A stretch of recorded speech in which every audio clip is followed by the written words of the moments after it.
আজ যাব একটু মুভি দেখতে। জানেন, এর আগে আমি কোনো দিন হলে গিয়ে মুভি দেখিনি, তাই এটা আমার প্রথমবার। জানি এই কথাটা শুনে এখন আপনারা অনেকেই হাসবেন, কিন্তু বিশ্বাস করুন এটাই সত্যি। যেহেতু এটা আমার প্রথম হলে গিয়ে মুভি দেখা, তাই আমি ভীষণই এক্সাইটেড ছিলাম। তো একদম সাজুগুজু করে রেডি সেডি হয়ে বাস ধরে চলে এলাম গোলাপবাগ। রিজেন্ট মলে নতুন একটা SBF সিনেমা হল খুলেছে, তো সেখানেই চলে এলাম। আর এখন টিকিট কেটে নিয়ে চলে এলাম ভিতরের দিকে। চেকিং হলো, তো ভিতরের অ্যাম্বিয়েন্সটা দারুণ ছিল।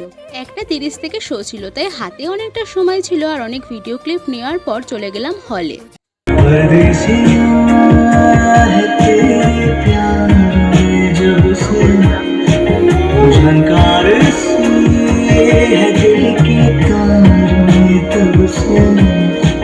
আচ্ছা, এবার আপনারা আমাকে কমেন্টে বলুন দেখি আমি কি মুভি দেখতে গেছিলাম।